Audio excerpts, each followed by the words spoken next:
Lockdown लाया normal life में speed breaker, इसलिए उगा रहा हूं चावल, पर अब सीन पलटेगा। Bigg Boss.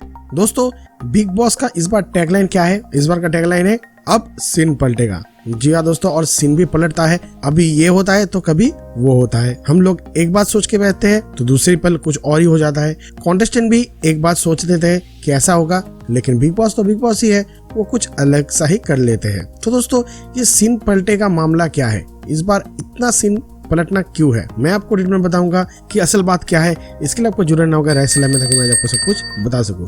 दोस्तों, मैं शुरू से शुरू करता हूं। असल में बिग बॉस शुरू होने से पहले आप जानते हैं सुशांत सिंह राजपूत को लेकर बहुत सारा इशू आता बिग बॉस के साथ। जी हाँ, क्या इशू था? सलमान खान। जी हाँ, सलमान खान के अगेंस्ट पे बहुत सारा मुद्दा आ गया था हमारे सामने, और सब लोग ये सोच रहे थे कि इस बार बिग बॉस बॉयकॉट करेंगे। हालांकि बिग बॉस का जो लोग फैन है वो तो अभी भी बिग बॉस देख रहे हैं, लेकिन सलमान खान का जो फैन है वो तभी भी नहीं चाहते कि बॉयकॉट करना सलमान खान को, और अभी भी नहीं चाहते हैं। लेकिन बहुत सारे ऐसे लोग भी हैं अभी भी सलमान खान या फिर बिग बॉस को पसंद नहीं करते हैं। तो बिग बॉस के दिमाग में ये चल ही रहा था कि इस बार बिग बॉस को और रोचक कैसे बनाया जाए, बिग बॉस को और लोगों तक कैसे पहुंचाया जाए, बिग बॉस को और पॉपुलर कैसे बनाया जाए। तो सलमान खान तो है, सलमान खान वो तो आ गया है। तो उसके बाद बिग बॉस ने चाल चली सिद्धार्थ शुक्ला, क्योंकि बिग बॉस 13 सबसे पॉपुलर सीजन रहा है अभी तक बिग बॉस की हिस्ट्री में। तो सिद्धार्थ शुक्ला को लाना यानी बिग बॉस 13 की कॉपी, तो साथ में गौहर खान और हिना खान, इन दोनों को लाया गया। लेकिन इन दोनों को लाने के बाद बिग बॉस की जो मेन कंटेस्टेंट है वो लोग उठ ही नहीं पाए, क्योंकि सिद्धार्थ शुक्ला बहुत ओवर पावर कर रहे थे। और सिद्धार्थ शुक्ला के बारे में उन्हीं का ही फैन हमारे दोस्त में है, बहुत करीबी दोस्त है, उनका कहना है कि सिद्धार्थ शुक्ला ही क्यों, तो हम बिग बॉस 13 देख लेते, तो बिग बॉस 14 देखने का फायदा क्या है? तो मतलब सिद्धार्थ शुक्ला की अगर डाई हार्ट फैन ऐसा बोल सकते हैं, तो मान लीजिए बिग बॉस का ये जो स्टेप है कैसा रहा। तो इसके साथ साथ बिग बॉस ने सोचा कि मान लीजिए सलमान खान या फिर बिग बॉस के ब्रांड या फिर सिद्धार्थ शुक्ला से अगर काम नहीं बनता है, तो साथ में हम लोग बैकअप रखते हैं। बैकअप नहीं, वो भी एक प्लान है। वो क्या है? सीन पलटेगा।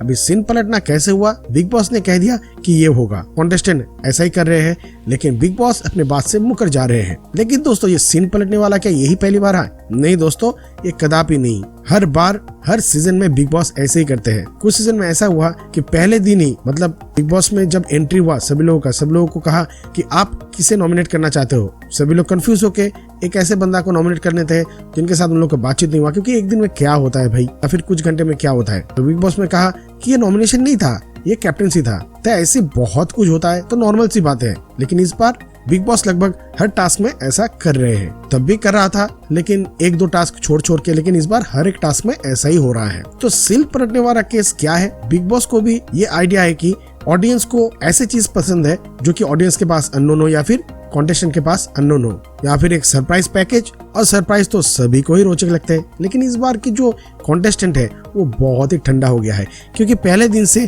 कोई अगर कॉन्टेस्टेंट के ऊपर ओवर कर रहे हैं, तो बिग बॉस वाला कॉन्टेस्टेंट, बिग बॉस 14 वाला कॉन्टेस्टेंट कैसे उठे ऊपर। तो सीन पलटने वाला हिस्सा कभी कभार ऐसा घटिया लिखता है कि क्या बताए। कभी बिग बॉस का मन हुआ इसे कैप्टनसी दे दी, कभी बिग बॉस का मन हुआ इसे बाहर कर दी। मतलब भाई ये हो क्या रहा है? अरे भाई, आपका ही अगर चलना है तो आप ही कह दो ना ऐसा ही होगा। अरे भाई, अपने बात पे तो कायम रहो। मुझे तो अब बिग बॉस के साथ ट्रस्ट इशू ही हो गया है, ट्रस्ट नहीं कर सकते। 2 दिन बाद कहा कि अब सीन पलटेगा और सलमान खान घर के अंदर एज ए कॉन्टेस्टेंट। अब सोचिए क्या होगा। तो दोस्तों, आपको क्या लगता है ये सीन पलटने वाला क्यों है? नीचे कमेंट सेक्शन में जरूर लिखिए। दोस्तों, साथ में ये भी लिखिए कि बिग बॉस के बारे में आपको और क्या जानकारी चाहिए। मुझे इंतजार रहेगा दोस्तों आपके मीठे मीठे कमेंट का।